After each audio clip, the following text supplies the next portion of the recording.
Ashama daawwattoota keenya jaallatamoo fi kabajamoo yooyyaa guyyaan irraa kuwwata bajjii 16 barree 2021ti magaalaa gudditee kutaa bulchiinsa Minisootaa Saint Paul irraa odeeffannoo isaatii kana isin biraanii gahuuf dhufne jirra. Warri durattuu argamtanii warra biraa akka dhaqqabu dhaamsa kana qoqqooda baay'isa waliin nugaa isiniin jecha gara odeeffannoo kenna ka guyyaa har'aa arganneeratu xiyyeeffannee odeeffannoo kenna isin biraanii gahuu deemna. Matooti duree odeeffannoo har'aa isiniin gahuu deemnu keessattuu oolmayaa Abiy Ahmed ka magaalaa Jimmaa irraa odeessaalee hagammaa nu gayanii isin biraanii gahuu deemna. Odeessaalee saniin walitti qabatee duulii filannoo Abiy Ahmed Jimmaattu gaggeessa fi akkasumas boordiin filannoo Itoophiyaalleen waan filannoo marsaa jahaffaa fi gaggeeffamu kan irratti waan ni jedhetu jira. Sunillee bifa oduutiin isin biraan dhaqqabsu deemna. Garuu mata dureen oduu guddaan sadarkaa addunyaatti deemaa jiru tokkiniin mootummaan Abiy Ahmed beela akka meeshaa waraanatti fayyadame ka jedhu odeessaaleen sun miidiyaa addunyaa waliin gayaa jira. Miidiyaan addunyaa maal gabaasaa jira ka jedhu sanirra odeeffannoo qaqqabannee isin biraan gahuu deemnutu jira. Suniin alattuu ammoo yakki Abiy Ahmed fi mootummaan isaa hojjete yakki waraana biyya Beeljiyeemittu qoratamuu jalqabe jira. Abiy Ahmed gara mana yakka waraana idil addunyaa geeffamuu danda'a. Odeeffannoon jettullee yeroo ammaan tana bakka guddaa argachaa jirti. Matooti dureen irraa isin biraan gahuu deemnu kana jidduu yeroo arganne jennaan barcumaan galaana gaaromsaalleen mootummaa Belseginnaa raasaa jira. Abiy Ahmed waa'ee barcuma har'a magaalaa Jimmattu haasa'ee jira. Barcumaallee badhaafamaa jira. Kunillee odeeffannoo kenna ka isin biraan gahuu deemnu keessa takka lama. Karaa biraatiin ammoo duula na filadhaatiin walittu qabatee wantoota dhufaa jiru. Mallattoolee mootummaa Abiy Ahmed irraa wanni dubbannulleen hin jira. Kunniin odeessaalee har'aa fi qabannee dhiyaannu keessa matoota warreen daawwachuuf dhuftanii odeeffannoo kana nuuf faffacaasaa bakkaan waliin nu gaasinin jechuu barbaanna. Suuraan kunniin suuraa Abiy Ahmediiti. Abiy Ahmed barruu takka irrattuu akkasittuu bahee barruu kana hedduun keessa yoo yaadattanii The National Interest jedha. The National Interest bara 2019 Abiy Ahmed nama Noobelii nagayaa badhaafamee mana murtii yookaan ammoo dhaddachi yakka addunyaattu hirmaachuu deemu jechuudhaan February 19 bara 2021 waan kana raage. Mata dureen waan kana Abiy Ahmed, the first Nobel laureate on trial at the International Criminal Court. Abiy Ahmed nama Noobelii nagayaa mo'ate ka jalqaba mana yakka addunyaa dhaabbachuu danda'a jedhee gaafate. Gaafa suni barruu kana isin biraan geenne ture. Abiy Ahmed seenaa Noobelii nagayaa keessatti nama Noobelii nyaatee mana yakka addunyaa yakkaan dhaabbachuu deemuu akka tahuu danda'u odeeffannoo isin biraan geenne ture. Ammaan tana wanni sodaatame waan hin oolle Abiy Ahmed mana yakka addunyaallettu deemaa jira. Karaa adda addaatiin yakki Itoophiyaattu gaggeeffame kan naannoo Tigraahii akka qoratamu Ameerikaa fi Awurooppaan walii galanii mootummoota gamtoomanii garee yakka kana qorachuu deemu akka gargaaranii dubbachaa jirani. Akka gargaaran dubbachuu qofa odoo hin taane yakki mootummaan Abiy Ahmed raawwate biyya Awurooppaa Belgium jedhamtu kan magaalaa isii guddoon Brussels keessatti dhaddachi takkini dhimma kana laaluu fi abbaan alangaa biyya suni qormaata jalqabuulleen dhagahamee jira. Kunniin odeeffannoo isin biraan gahuu deemnu keessa takka Abiy Ahmed nama Noobelii nagayaa nyaate yookaan ammoo Noobelii nagayaa addunyaa badhaafamee ka yakka addunyaattu himatamuuf deemu ka jalqabaati ka jedhu kana odeeffannoo kan isin biraan gaggahuu deemna. Warri nu daawwachuuf asittuu argamtanii hedduu isin galateeffachaa nu qoqqoodaa waliin nu gahaa isin jechuu barbaanna. Noobelii Abiy Ahmed kan inni nyaate waggaa lamamma taree jira. Waggaa tokkoon dubattuu nami Michael Rubin jedhamu Abiy Ahmed Noobelii inni nyaate kana irrattuu barruu barreesse yeroo sanittuu Abiy Ahmed Noobeelii kan inni badhaafamee fi Eertiraa wajjin nagaa buusuu fi hariiroo addunyaa kan wajjin hojjechuu irratti Abiy Ahmed gumaacha kennee fi Noobeelii nagayaa argate jechuudhaani warri dhaabbata Noobeelii Abiy Ahmed badhaase jechuudhaani barruu isaa jalqaba maayikoon itti fufuudhaan garuu Abiy Ahmed kan Noobeelii argate kunini biyya isaa keessatti rakkoolee jijjiirtuu hedduu kaasee yeroo sanittuu keessattuu filannoo naannoo Tigraayitii fi Abiy Ahmed wal dura dhaabbatanii sanii kaasuudhaanii Abiy Ahmed naannoo Tigraay keessatti intarneetii kutuudhaanii Abiy Ahmed waraana gara naannoo Tigraayittuu erguudhaanii Abiy Ahmed kakkan hundaayyuu kaasuudhaanii yeroo sana jecha bakka daddatu taate dubbachuudhaanii barruun kunini Abiy Ahmed namni jedhamu kan Noobeelii nagayaa mo'ate yookaan ammoo Noobeelii nagayaa badhaafame kunini yakka addunyaatti dhiyaachuu dandayaa jechuudhaanii gaafii gaafate ture ammaan tana wanni sodaatame kunini hin oolle Abiy Ahmed yakka addunyaatti dhiyaachaa akka inni jiru biyya Beeljeemittu kan argamu abbaan alangaa mana jechuun abbaan alangaa biyya Beeljeem yakka mootummaa Abiy Ahmed yakka duguuggaa sanyiitii fi akkasumas yakka waraanaa qorachuu jalqabee jira warra Tigraayittu ka biyya san keessa jiraatanii kan yakki kanaan miidhamne jedhamittu akka jechuun wanni kun qoratamuu fi gaafii gaafatanii bu'uuruma gaafii warri gaafatanii amma abbaan alangaa fudhatee dhimma kana qorachaa jira. Abbaan alangaa dhimma kana eegi qorateen dubattu himata mootummaa Abiy Ahmed irrattuu banuu akka deemu ka dubbatamu Belgium biyyoota addunyaa keessaa biyya jechuun yakkoota gurguddaa yakka akka waraanaa yakka akka duguuggaa sanyiitii fi yakka garbummaatiin wal qabatu dhaddachiisi yakka bakka kamittuu taa'e jechuun bakka kamittuu dhalate namni dhimmi kunna ilaalaa yookaan ammoo bu'aan kiyya faayidaan kiyyattiin miidhamee jira jedhu fidachuu danda'u universal jurisdiction biyyoota qabanii muraasa keessattuu argamti amma Belgium dhaddachiishii dhimma kana laaluu jalqabee jira mootummaan Abiy Ahmed dhaddachi Belgium kunini himata irrattuu banee waraana Abiy Ahmed yookaan ammoo waraana naannoo Tigraay keessatti warra yakka raawwatanii kan naannoo Amaaraa yookaan ammoo ka Eertiraa irrattuu banuu dandaya achi eeginni banee kunini warra biraa ka mirgoota ilmaan namaatiif dubbatanii fi akka fakkeenyaatti ta'uu dandaya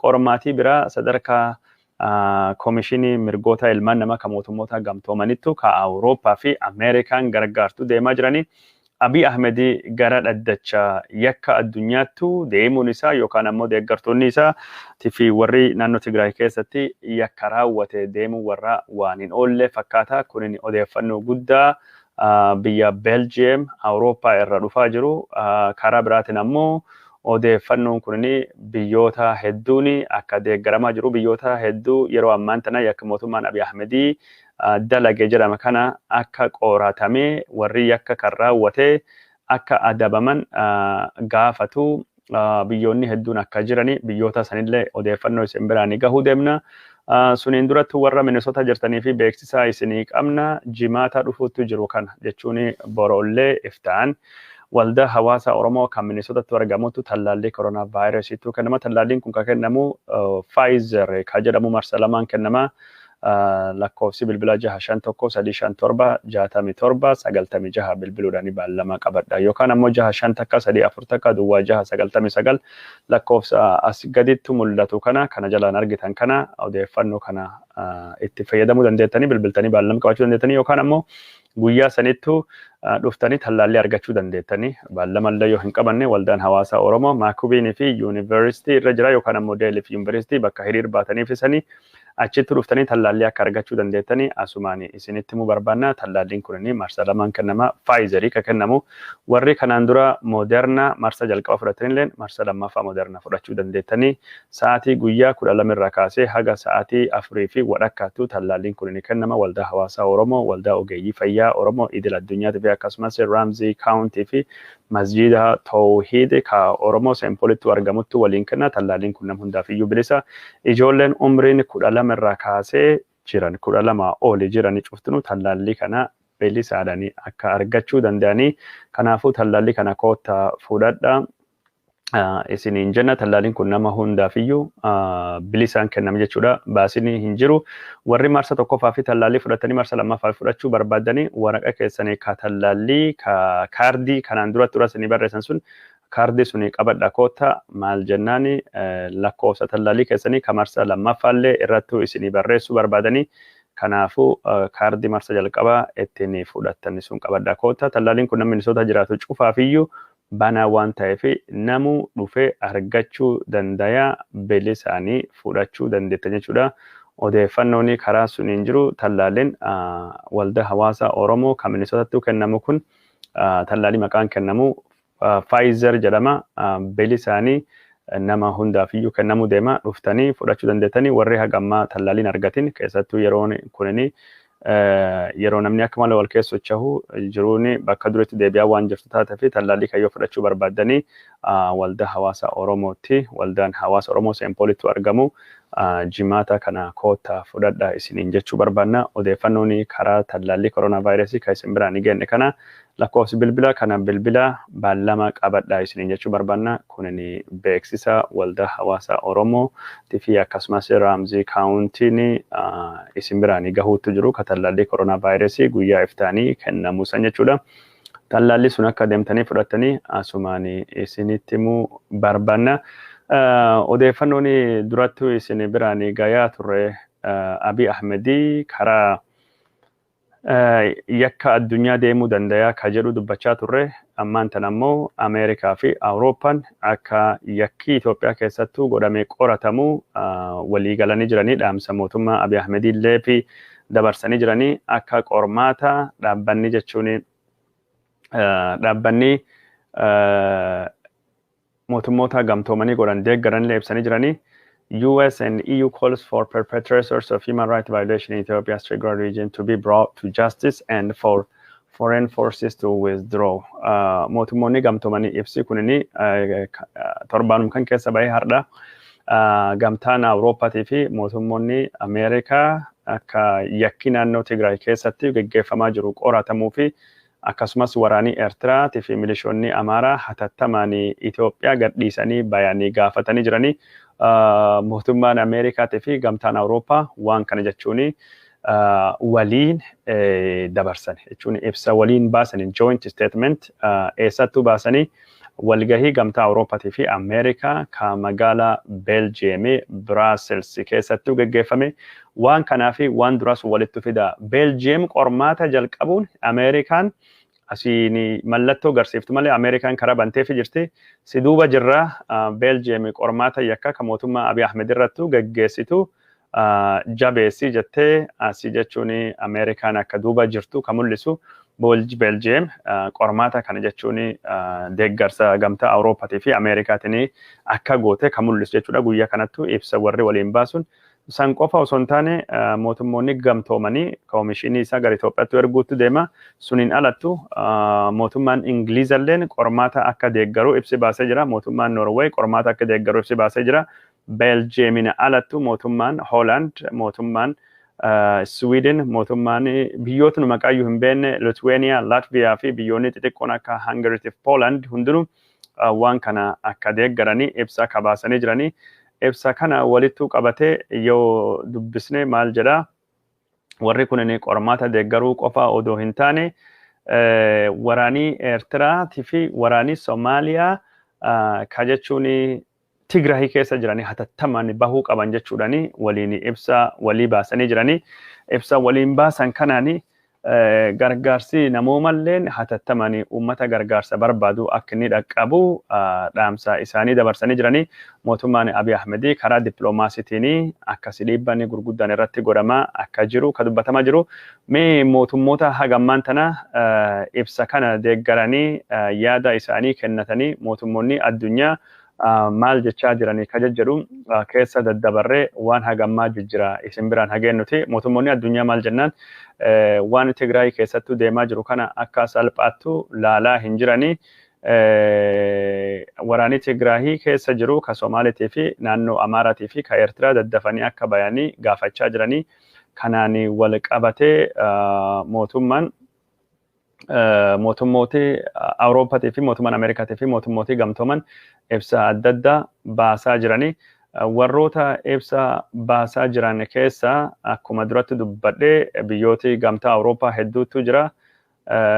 Biyyoota gamtaa Awurooppaa ammaan tana jechuun ejjannoo warraa akka wal fakkaatu ka dubbatamaa jiru. Sunittu jira. Biyyoota ibsa baasan keessaa kunini mata dureen ka duraan isinii agarsiifne suni Ameerikaan dhiifama. Okay, guddachuutti hin jiru. Okay, kam duraatti isin agarsiise waan jiruuf birbaa darbuute.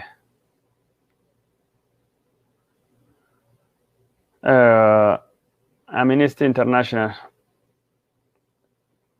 Okay, gara dhumaa jechuun viidiyoo isaa argee isin biraan gahuu deema. Viidiyoo yookaan ammoo suuraaleen isaa waan baay'ee seef waan godhuuf ni jala dhodhokatanii jiranii. Oduun biraa guddoon ka dhufaa jirtu naannoo Tigraay keessatti yeroo ammaan tana mootummaan Abiy Ahmed beela akka meeshaa waraanatti fayyadamaa jira jechuudhaanii dubbatamaa jira. Kan irratti biyyoonni adda addaa ibsa baasaa jiranii, biyyoonni ibsa baasaa jiranii fi dhaabbileen ibsa baasaa jiranii fi pireesii addunyaa dhimma kana wal harkaa fuudhee akka malee gabaasaa jiranii. Mootummaan Abiy Ahmed beela akka meeshaa waraanatti fayyadamuun isaa hin gaafachiisa, mootummaa kana ni adabsiisa jechuudhaanii biyyoonni hedduun ibsa baasaa jiranii. Kunini ka agartanii mootummoota gamtoomanitti dhimma gargaarsa namoomaa ka hogganu Mark Laakookiti. Inni jechuun mootummaan Itoophiyaa yeroo ammaan tana Tigraay keessatti waan godhaa jiruu fi gargaarsa namoomaa akka uummata nagaatiin hin baane godhuun mootummaa Abiy Ahmed adabsiisaa yookaan ammoo mootummaa kana gatii kaffalchiisaa jechuun isaa dhagahamee jira. Namtichi kun gabaasaa dhiyeessanii Tigraay keessatti wanni horii jedhamu dhibbentaa keessaa harki 80 akka barbadaa'ee midhaan wanni facaafatame dhibbentaa keessaa harki 90 akka barbadaa'ee dubbatee jira. Waraanii Eertiraatii fi milishoonni Amaaraa badii gurguddaa Tigraay keessattuu dhaqqabsaa jiran jechuudhaanii Mark Laakook ibsa baasee jira. Ibsi isaa kunini hawaasa addunyaa biratti dhageettii guddaa argatee jira. Yeroo ammaan tana Tigraay keessattuu beelii dhalachuu danda'a, beelii dhaqqabuu danda'a ka jedhu pireesii addunyaa wal harkaa fuudhanii gabaasaa jiranii. Warroota jechuun beelii dhaqqabuu danda'u keessa tokkini miidiyaa isaa kana jechuun mootummoota gamtooman dhaabbati isa kana. Dhaabbanni kun akka waan ni jedhetti barreeffamni isaa kunoo kana yoo dubbisuu barbaadanii starvation used as a weapon of war. Beeltii akka meeshaa waraanaatti fayyadamee yeroo ammaan tana mootummoota gamtooman caffee nageenyatii fi akka Mark Laakook dhiyeessetti uummata 350 beelaa fi saaxilamuu danda'anii kan keessa ammoo namni dhumachuu akka danda'u ka dubbataa jiru. Waraanii Eertiraa ka Tigraay keessa jiru beela akka meeshaa waraanaatti fayyadamaa jiranii. Sunittuu aansee ammoo gudeeddii dubartiillee akka meeshaa waraanaatti fayyadamaa jiranii. Gudeeddii dubartii jedhan dubartiif ijoolleen dubartiitii fi haawwanii fi jechuun dubartiin gurguddoon yeroo ammaan tana shororkaawaa akka jiranii dubbatee jira. Mootummaan Itoophiyaa tarkaanfii gosa kana akka inni dhaabuu qabu ka Laakook jechuun yaadachiisee mootummaan Itoophiyaa waan kan hin dhaabne adabbiin guddaan akka isa eeggachuu danda'u ka dubbatee jiru. Mootummaan Abiy Ahmed gorsa hawaasa addunyaa kan dhagahee waan kana hin dhaabamu hin dhaabuun hin beekamu. Garuu hawaasi addunyaa yeroo adda addattuu mootummaa kanaa fi dhaamsa dabarsaa jira. Wanni mootummaan kun inni godhaa jiru isa akka adabsiisu dubbatamaa jira. Kanaan walittuu qabatee biyyoonni adda addaalleen naannoo Tigraay keessattuu mootummaan beela akka meeshaa waraanaatti fayyadamaa jira jechuudhaanii waan dubbatamaa jiru kana balaaleffachaa jiranii. Miidiyaan addunyaa ka afaan Amaariffaa afaan Itoophiyaa dubbatanilleen በትግራይ ረሃብ እንደ ጦር መሳሪያ ጥቅም ላይ ውሏል የተባበሩት መንግስታት ድርጅት jechuudhaanii BBC'n afaan Amaaraatii fi afaan Oromooleen barreessaa jiranii. Kunini mootummaa Abiy Ahmediitii fi qormaata guddaadha. Mootummaan Abiy Ahmedii kanaa fi deebii kennee jira. Muummicha ministeeraa maqaa balleessuu fi waan godhan malee beelii tokkolleen hin jiru jedhee dubbatee jira. Mootummoonni gamtoomanii waajirri isaa ka Jineevaa jiru akkanattuu dhimmi kan ilaalchisee baasee jira. Kun ammoo kabaase ochaadha. Dhaabbanni ochaa kan duratti dubbanne suni food is definitely being used as a weapon of war jechuun meeshaa akka meeshaa waraanattu nyaata itti gargaaramaa jira, beel itti gargaaramaa jira jechuudhani mootummaa Abiy Ahmedii akkasittu qeeqaa jirani. Karaa biraatiin ammoo New York Times barreeffama akka malee guddaa tokko barreessa jira. Muummichi ministeera Abiy Ahmedii ka Noobelii nagayaa argate yeroo ammaan tana biyyisaa beelessaa jira. War in Tigray jechuudhani Abiy Ahmedii ka Noobelii nagayaa waggaa lamaan durattuu badhaafamee yeroo ammaan tana ummata isaa beelessee dubartii isaa waraana biyya ormaatiin akka gudeedaman godhaa jira jechuudhani isirrattuu barreessaa jira. Miidiyaan addunyaa yeroo ammaan tana dhiibbaa guddaa mootummaa Abiy Ahmed irratti godhaa jirani. Mootummaan Abiy Ahmed illeen hawaasa addunyaa kanaaf deebisaa hin jiru. Garuu waraanii Eertiraa Tigraay gadhiisee bahuu deema. Eritrean troops in Tigray will leave soon jechuudhani ambaasaaddarri mootummaa Itoophiyaa kan mootummoota gamtoomanii New York jiru obbo Taayyee Asqasillaasee dubbatee jira. Haga rakkoon teknikaa wanti takka lama dhumatu as malee waraanii Eertiraa bahuu deemaa jedhe jira. Waraanii Eertiraa kun yoomittuu bahaa ka jedhame ammoo guyyaa lafin kenne waraanii Eertiraa Tigraay gadhiisee deema jechuun isaa dhagahamee jira. Yoomittuu akka inni gadhiifamu hin beekamne Abiy Ahmed illeen waraanii Eertiraa biyya dhiisee ni bayaa jedhee kanaan dura ji'a lamaan duratti dubbate ture. Garuu hagammaa jechi Abiy Ahmed dubbate suni hojiirra hin oolle maaliif jechi sun hojiirra ooluu dadhabee jedhee biyyisaa keessatti yookaan ammoo miidiyaa isaa keessatti namni gaafate hin jiru. Abiy Ahmed waraanii Eertiraa hin bahaa jedhee dubbate ture. Akkasumas ambaasaaddarri isaa kan New York kan Washington DC jiru innis waraanii Eertiraa ni bahaa jedhee dubbate ture. Tokkolleen hojiirraa hin oolle ammaan tan ammoo ambaasaadder Taayyee Asqasillaasee hin bahaa jechuun isaa akkamittuu amanamaa gaafii jedhamuutu kayaa jira. Ambaasaaddarittiin Eertiraa kan mootummoota gamtoomanii maqaan ishii Soofiyaa Tasfaa Maariyaam jedhamti. Isiillee waraanii Eertiraa ni bahaa jettee dubbattullee haga ammaan tana waraanii Eertiraa hin baane. Kanaafuu mootummaan kun yeroo adda addaatti jechoota namni amanuu hin dandeenye gosa hedduu dubbatee jira. Waraanii Abiy Ahmedii ni bahaa jedhu bahuu fi ragaalleen hin jiru, bahuu fi wanni amansiisalleen hin jiru. Mootummaan kun yeroo adda addaatti mootummaa jecha isaatiin hin bulle mootummaa kijibuu jechuudhani akkasittuu dhimmi mootummaa Abiy Ahmedii akkasittuu kayaa akka jiru ka dubbatamaa jiru.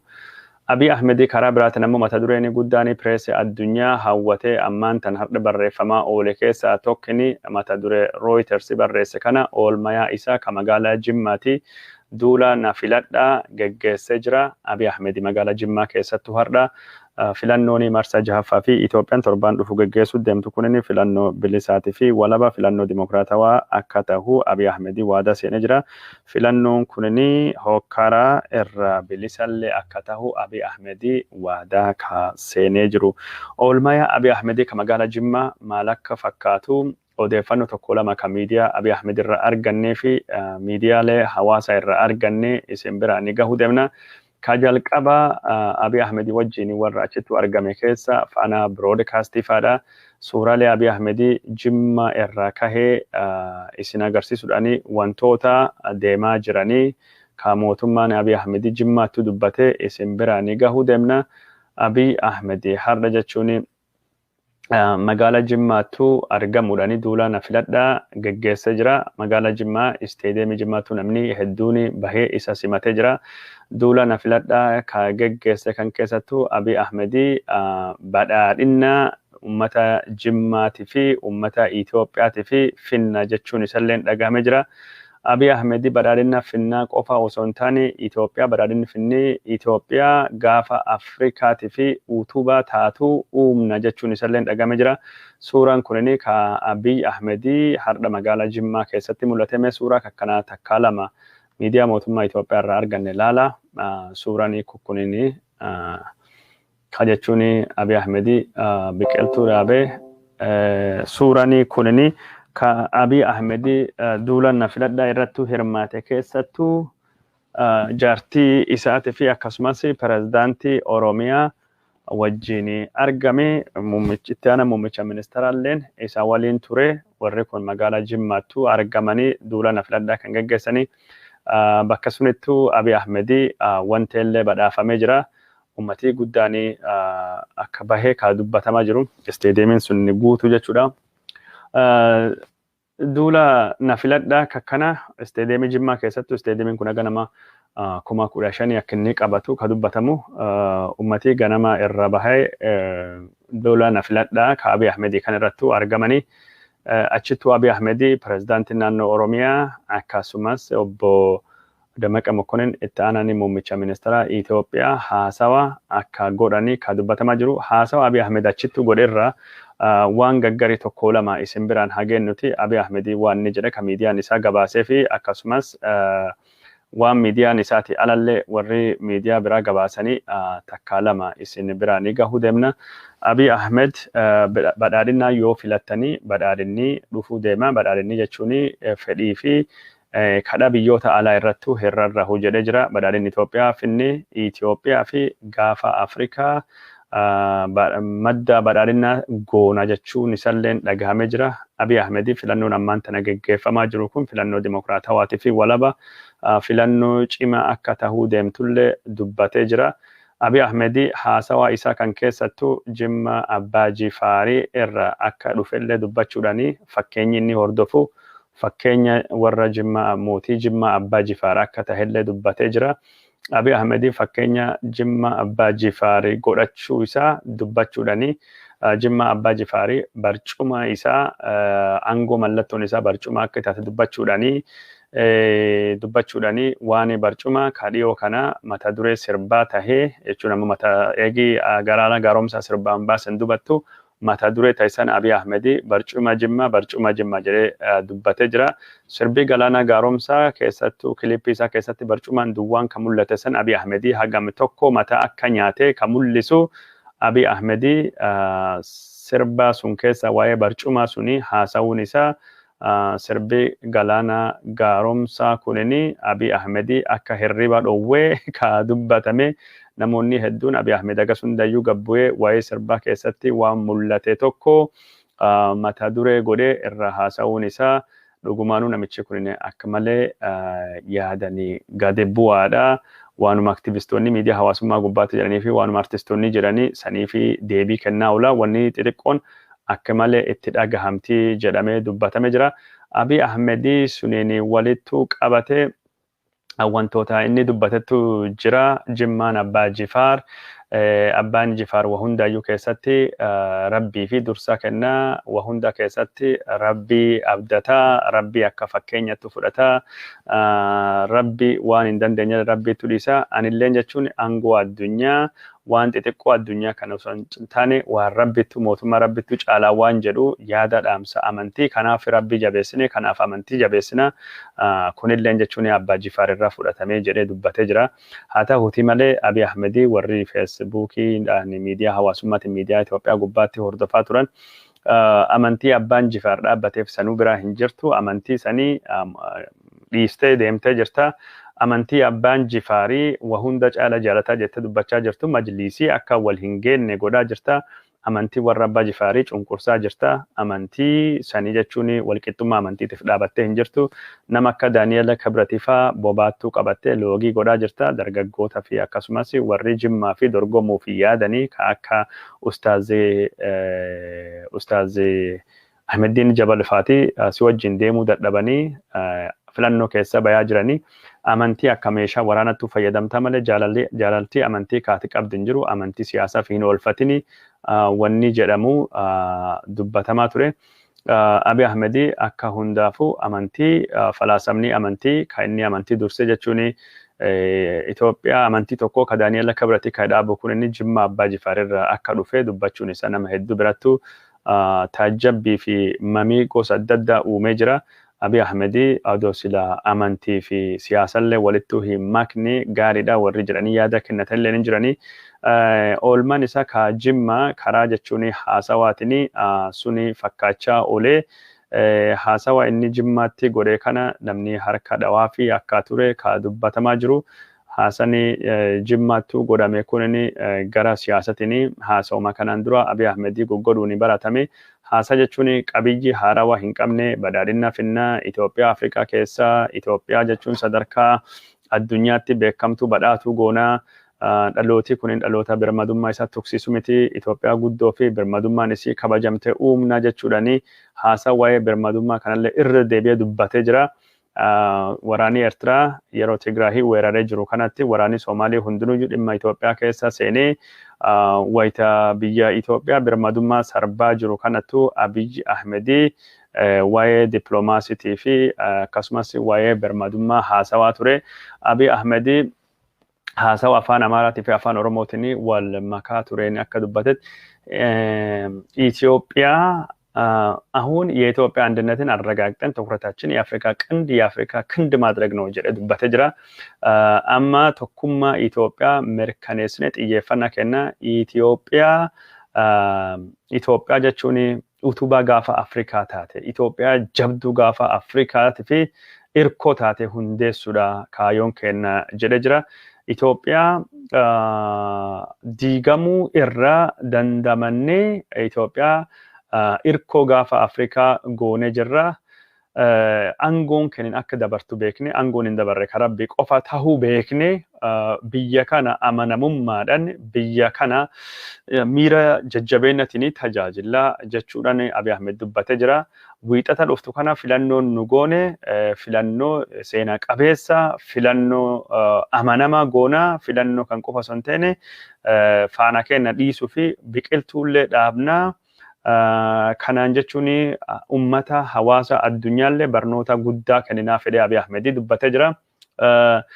Filannoo kan keessatti Abiy Ahmed tokkummaa biyyaatii fi birmadummaa biyyaa rakkoo qunnamee irra aanee tokkummaa biyyaa itti fufsiisuu fi Afrikaaf jechuun utubaa taana jechuudhaan dubbatee jira. Kanaan walittuu qabatee Abiy Ahmed ummata hiriira baheefillee galateeffatee jira. Asittuu baatanii ganamaanii warreen agartanii nasimattanii hedduu ulfaadha jechuudhaan Abiy Ahmed akka inni dubbatee miidiyaan isaa ka gabaase kunin oolmayaa isaa ka Jimmattu har'a geggeeffame. Haa ta'uuti malee Abiy Ahmed birmadummaan biyyaa kabajsiifne kan inni jedhu yeroo ammaan tana birmadummaan biyyaa haa kabajamtu jedhee hawaasi addunyaa dhiibbaa irratti godhaa jira. Abiy Ahmed badhaadhinni Itoophiyaatti fidaa kan inni jechaa jiru ummati yeroo ammaan tana beelaan rakkachaa qaala'insi jireenya ummata rakkisaa akka ture ka dubbatamaa jiru.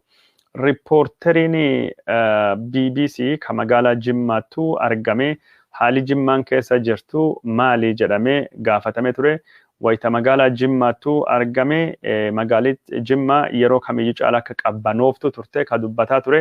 Magaalli Jimmaa qabbanooftu qofa odoo hin taane eegumsi akka malee cimaa akka inni tahee ka dubbate riippoorteriin kun namni jechuun deeggartoota Abiy Ahmed ka hiriira bayanii ka baadiyyaadhaa fi fagoo gareen isaanii fardaan dhufan malee warri biraa warri Abiy hin deeggarre jedhamanii akka magaalaa hin baane mana isaaniitii hin baane dhoowwamaa akka turanii eegumsi akka malee guddaa akka ture ka sodaatamaa jiru.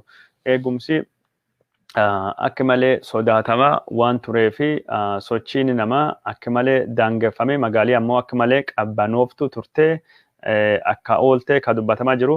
Abiy Ahmed haala gos kana keessattuu har'a magaalaa Jimmaa oole.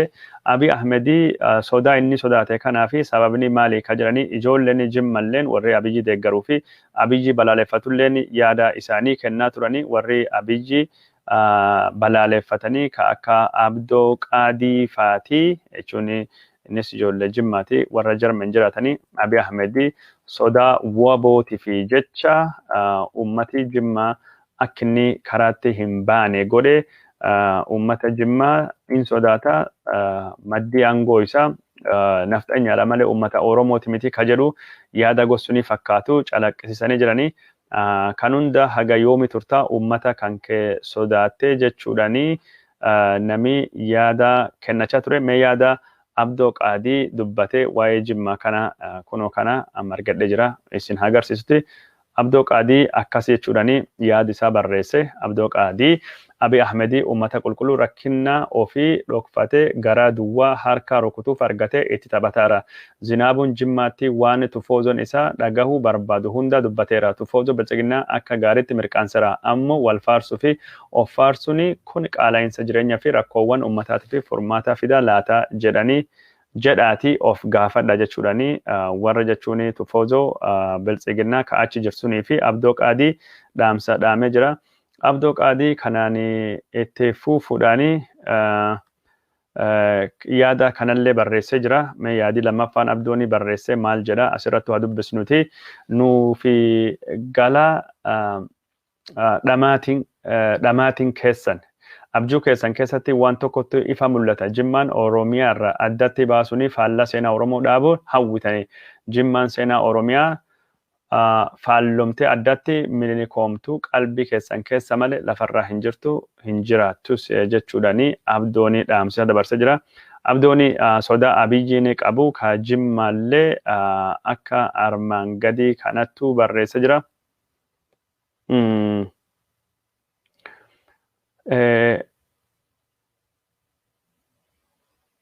Jechuun barreessa jira. Abdoon komentii hedduu barreessa jira. Abdoon ummata Jimmaa ka keessa baate sodaatte har'a woboo sodaatte waraana nuuf marsite jechuudhani Abiy Ahmed qeeqee jira. Abiy Ahmed haasawa Jimmaatti godhe keessa tokkini gadaan Oromoon ijjeefamtee reeffi Oromoo lafirra hirkifamu hafee jira jechuudhani fakkeenya ajjeechaa Oromoo lafirra hirkisanii tokko kaasee dubbatee jira. Haa ta'uuti malee waraanii isaa torban darbee qofa keessatti dargaggeessa Jimmaa tokko hirkisanii ijjeessanii magaalaa Jimmaa takka keessattuu lafirra hirkisanii shanee leeba jedhamu waan dagate fakkaata. Abiy Ahmed akka malee wadagata. Suniin walittuu qabatee Abiy Ahmed haasawaa inni godhee fi dubbiin dubbate kana waahillii keenya jechuun miidiyaan United Oromiyaa deebii kenneefi jirame. Deebii kan gabaabduu waan taatee fi haasaan Abiy Ahmed sunii fi dubbiin inni dubbate sun gabaabduu waan taateef isin dhageessifnitu.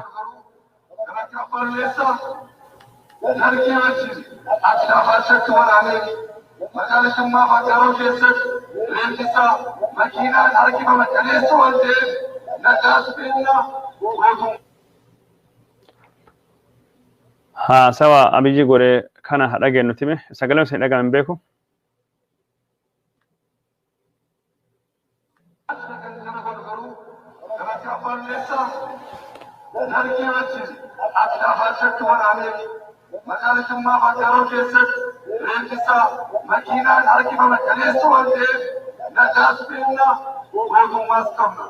Kanaafuu garaagarummaan darbuutii fi maaliree torbaan tokko dura dhalataa ilma Jimmaa goota ilma Oromoodhaan maqaa shaneetiin gaffuutee magaalaa Jimmaa keessatti uummata irratti walitti qabuudhaan haala saniin ajjeeftee lafarra gottotteeti jirta. Kanaafuu atilleen darbuudhaan garaagarummaa tokkollee hin qabdu sin jennam hatticha.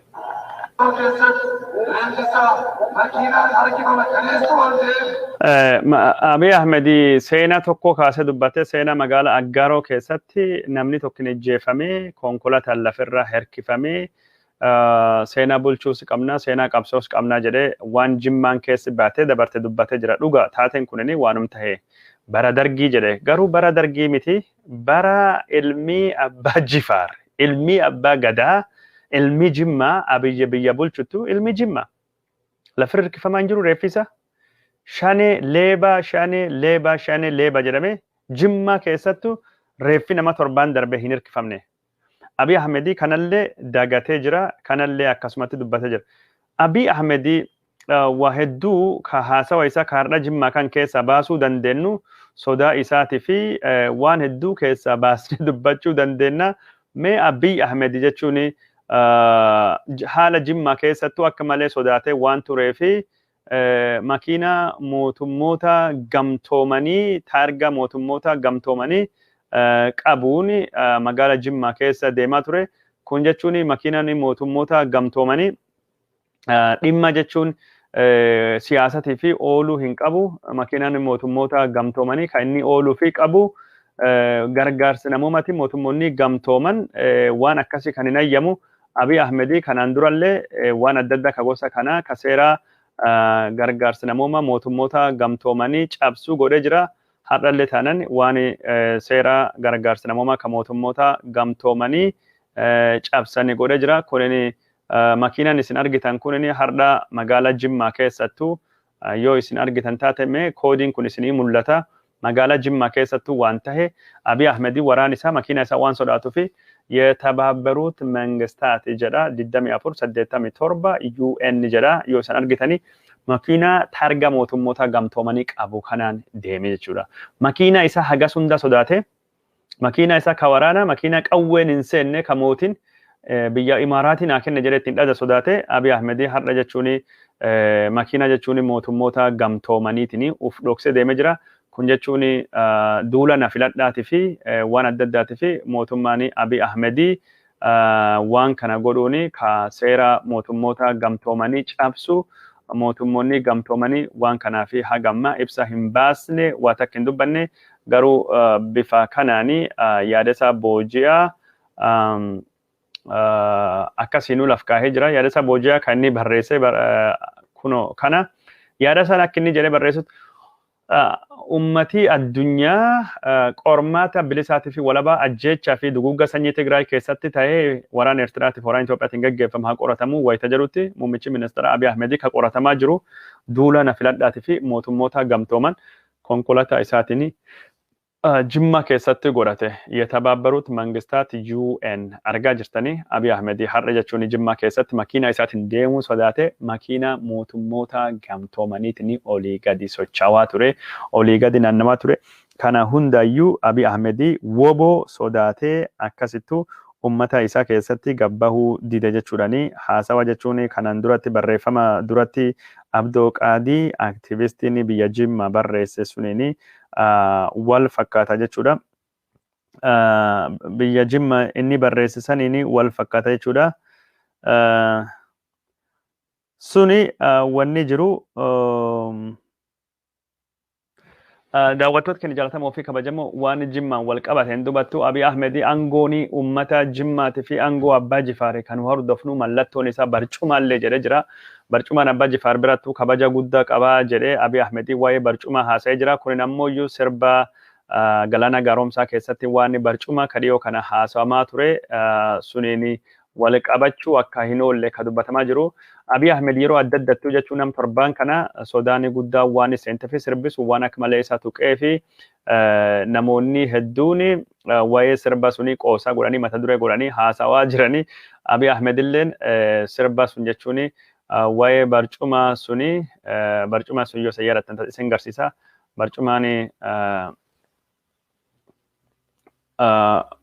Barcumaan sunin barcumaan sirba keessatti dhiyoo garree barcuma kana barcuma duwwaa kana barcumaan duwwaan kun Abiy Ahmed nagaa waan dhowwee fi Abiy Ahmed waa'ee barcuma suni Jimmaa Abbaa Jifaar keessatti mallattoon kennini barcumaadha jedhee dubbatee jira. Mee Abiy Ahmed waa'ee barcuma kana akkanatti dubbachuun isaa hagam tokko namichi kun sirba kanaan akka inni miidhamee fi haamileen isaa tuqamee garsiisa jechuudha. Namni hedduun Abiy Ahmed irrattuu Abiy Ahmedittu muudii qabachaa bahanii Abiy Ahmed barcumaallee badhaafamee jira. Ka agartan kunini Abiy Ahmed yeroo inni barcuma badhaafamu Abiy Ahmed dubbiin barcuma kun isaa hin taane har'allee dubbatee jira. Torbaan kan bakka daddatu barcumaan badhaafamee jira. Barcuma Abiy Ahmed kennamee fi barcuma Abiy Ahmed badhaafamee kana fakkaata. Sirbii galaana gaaromsaa kunini nervi isaa tuquu hin oolle Abiy Ahmed waa'ee barcumaa dubbate waa'ee barcumaa badhaafame biltsiginnoonni kaadireen isaanii sirba sanii akka malee qeeqaa akka turte isin biraanii gayaa turre amma mata dureen gurguddaanii waa'ee barcumaa kanaati. Sirba kanaanii walittuu qabatee barcuma badhaafamuun barcumaan walgahii biltsiginnaa Oromiyaa bakka adda addaa keessattuu kennamaa ture. Kunini ka argaa jirtanii sagantaa barcuma biltsiginnaa badhaasuti. Sagantaa biltsiginnaa badhaasu duula na filadhaa biltsiginnaa tokko irratti barcuma kenname ture. Ka duraanii Abiy Ahmeditti barcuma isaa kennan ture. Gurbaan waan ajaa'iba godheessiyaa. Sagantaan barcuma badhaasutii fi barcuma kennuu kunini bakka hedduutu waan tahaa jiru. Hiriira jechuun naannoo Oromiyaa biltsiginnaa Oromiyaa keessattillee barcumaanii qabatamee akkanattuu bahee jira. Amma bakka hundattuu wanni nu argaa jirru badhaasa barcumaati. Abiy Ahmed illeen har'a barcuma irra dubbatee jira. Sagantaa jimmattuu har'a godhame irratti waa'ee barcuma dubbatee jira. Caalaa bultumee illeen achittuu argamee jira. Jimmattuu caalaa bultumee achi dhufuun isaa warra jimmaa hedduu akka aarsee fakkaata. Aktivistoonni jimmaa hedduun caalaa bultumee gurbaa warra jimmaa tokko Afrikaa kibbatti ajjeechaa isaa keessattuu hirmaachuu hin oolle shakkii jedhamutu jira. Odoowwanni sun hin qorataminuu hin qulqulloofne caalaa bultumee biyya jimmaa dhufee sirbuun isaa uummata jimmaatii fi haqaa fi tuffii abiyyiin qabu agarsiisa jechuudhani dhimmi sullee mata duree biraa ta'ee oolee jira. Akkasittuu waa'ee barcumaatii fi waa'ee badhaadhinaa argaa oolle. Karaa biraatiin ammoo deeggartoonni biltsiginnaa hiriirii ammaan tana bahee hiriirii akka malee qophaa'e kunini hiriira deeggarsi guddaanii badhaadhinnaa fi itti mul'ate jechuudhani hiriira xixiqqaa Finfinnee keessattuu taheefaa blue wave jechuudhani hiriirii kunini hagame guddaa akka inni tahee hiriirii kun jechuun deeggartoota Abiy Ahmedii galaana fakkaatanii waan akka biyyee jechuudhani haasawaa turanii. Miidiyaan hawaasummaa ammoo kanaan gammachuu guddaa hin qabu. Hiriirii Abiyyi kunini jechuun akkanattuu lakkoofsi namaa jechuun jimmaa keessattuu bahee kana sanii fi hiriira jechuun isteediyeemii keessatti bahee Abiyyi kanaa fi karaa gubbaatti akkas bahee kanaa fi hiriira biraa ka Jawaar Muhammadii faa fi bayaniin namni wal birattuu qabe ilaalee hiriirii kunin hiriira namni dirqamee bahee hiriirii kunini hiriira namni fedhii ofii malee bahee hiriirii dhugaa ka dirqama tokko malee namni fedhiidhaan akkanatti buqqa'ee namni akka jechuun mixii lafa dhoowwate akka xuxii lafa guute akka cirracha lafa guute hiriira Jawaar Muhammadii faa kana jechuudhani suuraan hiriira Jawaar Muhammadiitii fi simannaa abaa'oo ka kanaan dura Finfinnee keessatti akkasumas kutaalee bulchiinsa Oromiyaa adda addattuu gaggeeffamee yeroo ammaan tana mata duree tahee dedeebi'ee qoqqoodamaa jira. Abiy Ahmed waan akkasii uummata bal'aa uummata guddaa kana sodaattee har'a jechuun wanni ati ittiin dhadattu kunini hiriirii ati ittiin dhadattu kunini hiriira maaliiti? Hiriirii dhugaa gurguddaan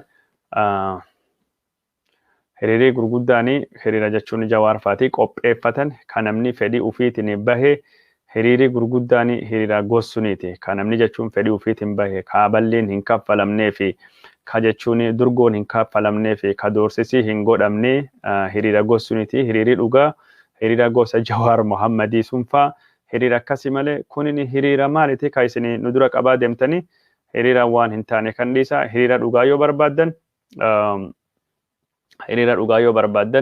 hiriira Jawaar Muhammadii faatii irrattuu hirmaatanii ka ummatii fedhii ofiitiin kumaatamaan bahe hiriira gos kanaa laala jechaa jiran. Hiriira jechuun kunoo kana. Hiriira jechuun ka gosa Jawaar Muhammadii faadha. Argitanii jirtanii kanami jechuun bakki namni socho'u hin jirre. Hiriira dhugaa hiriira gos kanaati.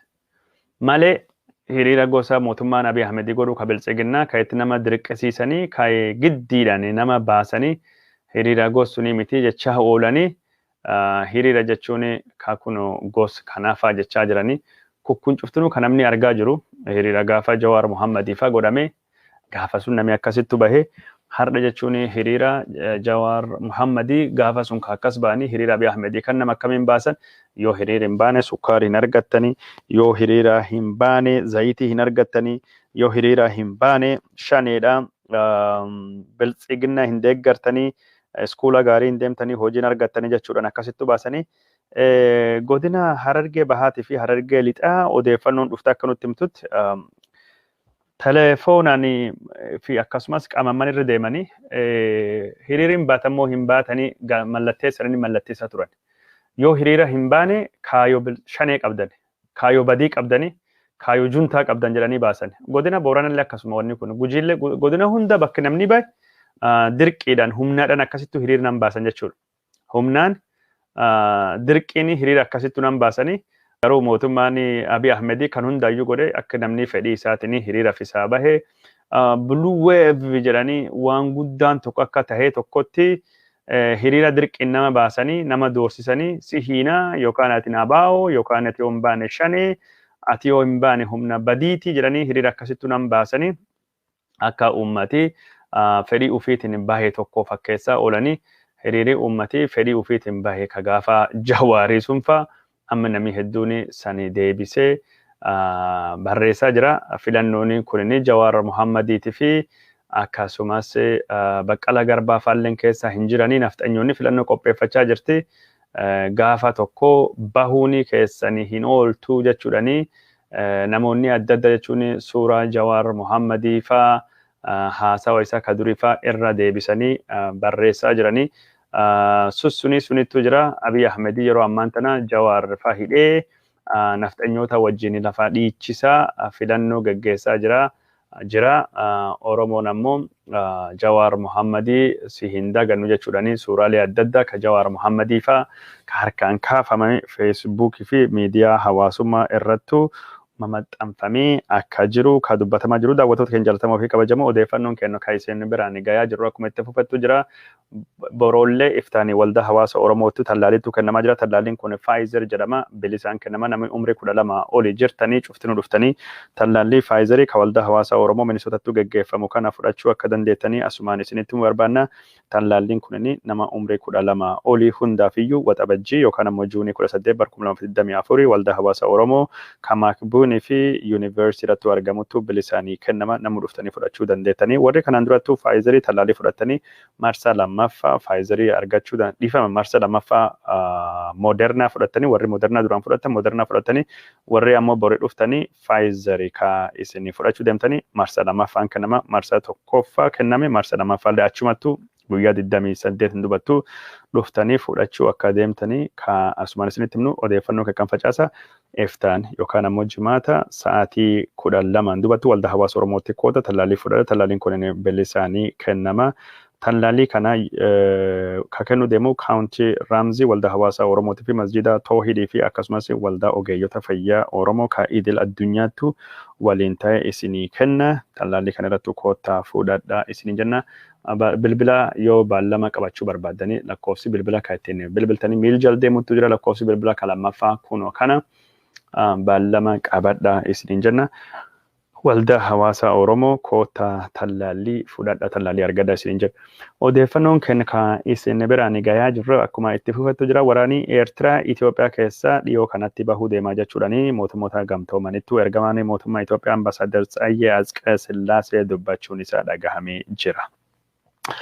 Odeeffannoo karaa biraatiin ammoo Lamroot Kamiil oliyyannoo abbaan alangaa mootummaa Itoophiyaa isirrattuu dhiyeesse mormattee jirti. Lamroot Kamiil kanaan durattuu himata Hacaaluu Hundeessaa wajjin wal qabatee irraa shakkamtee hunda irraa bilisa baasuun gadhiifamtee akka turte ka beekamu haa ta'uti malee yeroo ammaan tana abbaan alangaa oliyyannoo irrattuu dhiyeesse. Oliyyannoon isii sunin hardha laalamaa akka oole ka dubbatamee jiru. Lamroot Kamiil oliyyannoo guyyaa hardhaa ka isii ka dhagahame irrattuu yakka ajjeechaa hiriyyaa ishee ka Hacaaluu Hundeessaa keessaa harka akka hin qabne ka dubbatte. Lamroot ani hiriyyaa kiyya dhabee mataan kiyyaayyuu yeroo ammaan tana gaddaa jira malee ajjeechaa hiriyyaa kiyyaa keessattuu hin hirmaanne yoo jettu. Abbaan alangaa karaa biraatiin ammoo hiriyyaa namni dhabee akkamii gargaarsa hin yaammatin yookaan hin iyyatin Hacaaluu Hundeessaa bakki inni itti ajjeefame shira xaxxee qabattee deemte jechuudhaani. Lamroot Kamiil himatee jira. Lamroot Kamiil himata hardhaa kan gubbaattu qaamaan argamullee baatee mana hidhaa Qallittii irraa karaa viidiyootiin dhiyaachuudhaan himata isii irratti dhiyaate hundayyuu fudhatama hin qabu jechuudhaan akka hin raawwanne mormattee jirti. Abukaatoowwan ishii ka mana murtiitu argamanii qaamanii yeroo Hacaaluun du'e birattu argamu jechuun yakka hojjechuu miti jechuudhaan dhaddacha hardhaa irrattu dubbatanii jirani. Adeemsi seera mana murtii olaanaa federaalii Ramaddii Lidataattu taasifamee dhaddachi hardha laalaa oolee baallama biraa qabachuudhaan oolmayaa guyyaa hardhaa raawwatee jira. Isinis mirga adda addaa kawabiitii fi kamaalii gaafatte mani murtii ammatti odoo ilaalinu akka oolee ka dubbatamaa jiru.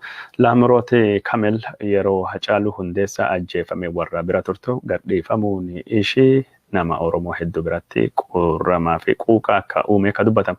Hacaaluu Hundeessaa haga ejjeefame ji'a 11 fi guyyaa 16 har'a yoo ta'u hagarraan tana ajjecha Hacaaluutiin walittuu qabatee haqiin argamne jechuudhaani maatiin isaa deeggartooti isaatii fi uummatni Oromoo bal'anii himachaa akka jiru kan beekamu. Haa ta'uuti malee hokkara Hacaaluu Hundeessaa eegii du'een dubattuu dhalateen mootummaan Abiy Ahmed nama 3,500 ol Oromiyaa keessattuu murtii fi dhiyeessee akka adabanii kan murteeffame warri gaarii murtii umrii guututtuu kan irratti darbe Jawaar Mohammadiitii fi namoonni 50,000 oli dhimma ajjecha Hacaaluutiin walittuu qabate yeroo ammaan tana mana hidhaa akka jiranii kan beekamu. Odeeffannoo kenna kan biraatiin ammoo dhaabbanni mirgoota ilmaan namaatiif falmu Amnesty International jedhamu ministeera nageenya Itoophiyaa adde Mufriyaat Kamilee fi xalayaa barreessa jira. Xalayaan inni barreesse kun hoogganaan ABO katahe obbo Daawud Ibsaa karaa seeraa alaatiin guyyaa 42 fi to'annoo seeraatiin alattu mana isaa keessattuu hidhamee jira. Wanni kun inni fudhatama waan hin qabnee fi obbo Daawud Ibsaa hatattamaan akka gadhiifamu ministeera nagayaa Itoophiyaa gaafatee jira. Tartiibii mootummaan Itoophiyaa adeemsa kan irratti hordofee fi tarkaanfiin obbo Daawud Ibsaa irratti fudhatame seera biyya Itoophiyaatii fi seera mirgoota ilmaan nama addunyaa kan eegne ka jedhe Amnesty International. Mootummaan Itoophiyaa dhimma kana qoratee hidhaa seeraa ala ka obbo Daawud Ibsaa mana isaatti guyyaa 42 oli hidhame akka dhaabbatu gaafatee jira. Karaa biraatiin ammoo obbo Daawud Ibsaa deeggartoota isaatii fi akkasumas maatii isaatiin akka waliin agarre meeshaaleen koominikeeshinii ta'anii telefoonaa fi intarneetaa fi kompiitara wanni hunduu harka fudhatamuun kunilleen seera akka hin qabnee fi wanni kun hundinuu hatattamaan akka sirraahuu qabu dhaabbanni mirgoota ilmaan namaatii fi falmatu Amnesty International gaafachuun isaa dhagahamee jira.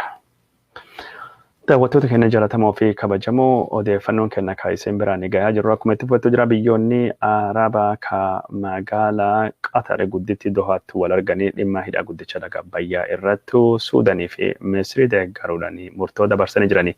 Murtoo dabarsan kan keessatti mootummaan Itoophiyaa karaa nagayaatiin rakkoo hidha guddicha laga Abbayyaa furamuu fi yaalii biyyoonni Misriitii fi Suudanii godhaa jirullee akka deeggaranii dubbatanii jiranii. Karaa biraatiin ammoo mootummaan Qatar ammaan tanallee taanan mootummaan isaanii akka gama tokko dhaabbatee mootummaa Misrii Suudaan gargaaraa akka hin jirre Itoophiyaa Suudaanii fi Misriin dhimma hidha guddicha laga Abbayyaa irratti rakkoo isaanii mariin furatanii akka deeggartu dubbattee jirti. Daawwattoota keenya jaallatamoo fi kabajamoo odeeffannoon keenya ka isin biraan gaggayaa jijjiirru kanuma fakkaata warri Minnesota jiraatanii waldaan hawaasa Oromoo Minnesota magaalaa Seenpoolitti argamu tallaalli koronaa vaayirasii jimaata kana waxabajjii 18 yookaan juuni 18 next Friday Oromoo Community Center OCM'tu kennuu deema umri 12 oli nami jiru hundu tallaalli kana dhufee fudhachuu akka dandayu ka dubbatamaa jiru. Tallaalli kana bilisaanii kennama tallaalli bilisaan kennamu kana koota fudhadha isiniin jechuudhaani asumaanii odeeffannoo isinii dhiyeessuu deemna. Umri 12 oli warri jirtan tallaalli kana argachuu akka dandeettanii ka asumaan isinitti barbaanna. Gaazexaa fi barruun Ameerikaa guddichi The Economist jedhamu akka barreessatti biyyittii mootummaan isii ka hogganu Abiy Ahmed Noobelii nagayaa waggaa 2 durattu argate yeroo ammaan tana gara wal waraansa guutuu seentee jirti jechuudhaani The Economist barreessee jira. The Economist akka jedhutti filannoon mootummaan Abiy Ahmed waxabajjii 21 fi bara 2021tti qopheessalleen biyya san keessattuu fala kaffidoo son taane filannoon kunni abbaa eerrummaa ka teessoo sirreessuu fi ka Itoophiyaa gara rakkoolee hamaamatti geessuu danda'uu fi akka deemuu ka dubbatamu. Muummichi ministeera Abiy Ahmed Noobelii nagayaa ka argate yeroo ammaan tana waraana ji'a 6 oli Tigraay keessattuu geggeessanii naannoon Tigraahii uummatii harka dhibbaa keessa 80 oli beelaa fi saaxilamuutti dubbatee jira. Uummatii Tigraahii yeroo ammaan tana Itoophiyaan wal lolaa ka jiru kunin waraanii Eertiraa ka biyya suniin naannoo sanii weeraree birmadummaa Itoophiyaallee sarbaa akka jiru ka dubbate. Waraanii sadaasa afurii bara 2020 geggeeffame kunin beela akka meeshaa waraanatii fi gudeedda dubartii akka meeshaa waraanatti mootummaan Abiy Ahmed fayyadamuudhaan bara 1980 asii Itoophiyaan beela takka argitee hin beekne keessa seenaa jirti jechuudhaan The Economist barreessee jira.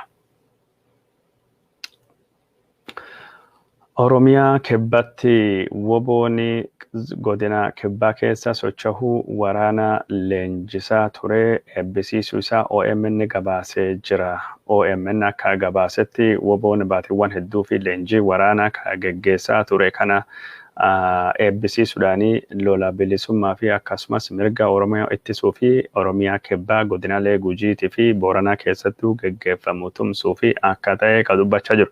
Waraana fi walitti bu'iinsa hagammaa mootummaa Abiy Ahmediitii fi woboo jidduutti geggeeffamaa tureen woboon injifannoolee argachaa akka ture ka gabaafamee jiru.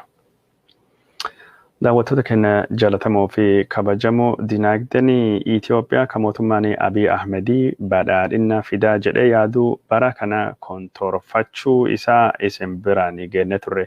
Dinagdeen Itoophiyaa kan hin kontorfata jedhee gabaasee dhaabbata baankii addunyaa akka tahe ka dubbatamaa jiru. Karaa biraatiin ammoo dhaabbanni dhimma dinagdee biyyoota hordofuu waraana Tigraayitii fi sababa koronaa vaayirasiitii fi akkasumas sababa jechuun daldalaa fi bittaan Itoophiyaa ka biyya alaa gad bu'ee fi dinagdeen Itoophiyaa akka malee akka kontorfatu qofa otoo hin taane bara dhufutti Itoophiyaan dinagdeen isii gara negatiivii akka bu'uu dandayu ka gabaafamee jiru.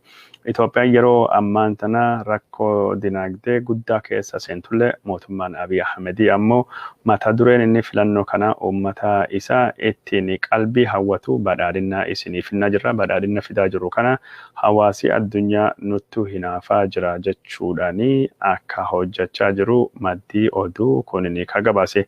Dinagdeen Itoophiyaa bara kana hin guddatu ka jedhe barruun The Economist fi akkasumas Moody's mootummaan Itoophiyaa dinagdee Itoophiyaa ka kontorfatee fi qaala'insa jireenya ka ammaan tana hammaate kana to'achuu fi malli inni qabulleen maal akka tahe hagammaan tana hin beekamu jechuun dubbatee jira. Rakkoonni dinagdee Itoophiyaa kunini kan caala hammaachuu ka dandayu ka dubbate maddii kunini dinagdeen Itoophiyaa kufaatii isaa kana arguudhaan investoroonni biyya Itoophiyaa dhiisanii baqachuu danda'ani. Investoroonni biyya Itoophiyaa dhiisanii baqatan kunini ammoo rakkoo dinagdee Itoophiyaa ka duruu hammaatee akka caala hammaatu gochuu danda'a jechuudhaan dubbatamee jira. Mootummaan Abiy Ahmed himata isirratti dhiyaatu waraana Tigraahii keessatti fi akkasumas birmadummaa Itoophiyaa sarbamu ka jedhu kijibaa jechuun isaa dhagahamee jira. Mootummaan Abiy Ahmed himati ammaan kan isirratti dhiyaatu ka dhimma kana bu'uura hin qabu jechuudhaan haasawaallee godhe jira. Mee haasawa Abiy Ahmed dhimma kana irratti godhe viidiyoo isaa isin dhageessa achiin dubbatu. አምነስቲ በሉት ዩኤን በሉት ምናምን በሉት ኤጀንሲ ላይ ያለው ኢትዮጵያዊ ሐሰን አቢይ አህመድ ዱቢ ሚኒስትሪ ሀጃ አላ ኢትዮጵያ ሀርደ ባሴ ወኒ አዱኛን ሐሳዋ ጅርቱ አዱኛን አቢይ አህመድ መቃበሌሳ ጅርቲ ካጀዱ ከወሪ ዱበተ ሱኒ ወልፈካታ ሐሰን አቢይ አህመድ ኩንን ዳብሌን ምርጎታ ኢልማን ነማ ዳብሌን ዩኤን ዳብሌን ጀቹኒ አደዳ ከሚዲያ ሁንዱ ሳንዩ ወራ ትግራይቲኒ ጁንታዳኒ ጉታሜ ጅራ loobisti waan jedhaman illee Ameerikaa keessatti loobisti jechuun nu biraatti jechuun ofeetanii musinna yookaan ammoo malaammaltummaa jedha. Malaammaltummaan guutame jedhee Abiy Ahmed dubbatee jira. Haa ta'uuti malee odeeffannoon Abiy Ahmed dubbate kun odeeffannoo dharaati, odeeffannoo kijibaati. Dhaabbileen inumaayyuu dhaabbileen baay'inni isaanii jechuun warra jechuun ilaalcha Itoophiyaa qaban kabara duriitiin waan guutame warra jechuun junta jedhuuni ka guutame miti odeeffannoon sunini dhara yookaan ammoo odeeffannoon sunini kijiba. Abiy Ahmed maqaa balleessituu nattuu jira jedhee mootummoonni gamtoomanii fi dhaabbileen adda addaa ka jechuun waraanii Eertiraa habahu Itoophiyaa keessa jiran kan maqaa balleessi himatee jira. BBC oduu isaa kana deemtanii dubbisuu dandeettanii wanni jira garuu loobisti illee walittuu qabatee warri Tigraay loobisti tokko qaba. Abiy Ahmed loobisti afur. Abiy Ahmed loobisti afur. Kan inni mindeeffate. Loobistiin Abiy Ahmed afuridha. Gurguddoon miiliyoonotaan kan kaffalamu. Warri Tigraay yookaan baasinu maallaqa hin qabnu ka jedhe Abiy Ahmed loobistii miiliyoonii tokko jalatama ofii kabajamoo sagantaan kennin karraa akkasuma tallaalli jimaata dhufu joonii 18 bara 2020 waldaa hawaasa Oromoo kamisootatti isinii kennamu sanii kootta fudhadhaa tallaalliin kun Pfizer jedhama. Pfizer umrii 12 olii warri jirtanii fudhachuu dandeettanii warri kanaan duratti Moderna fudhatanii marsa lammaffaa fi achitti dhuftanii argachuu dandeettan. Nagaan oola nagaan bulaa.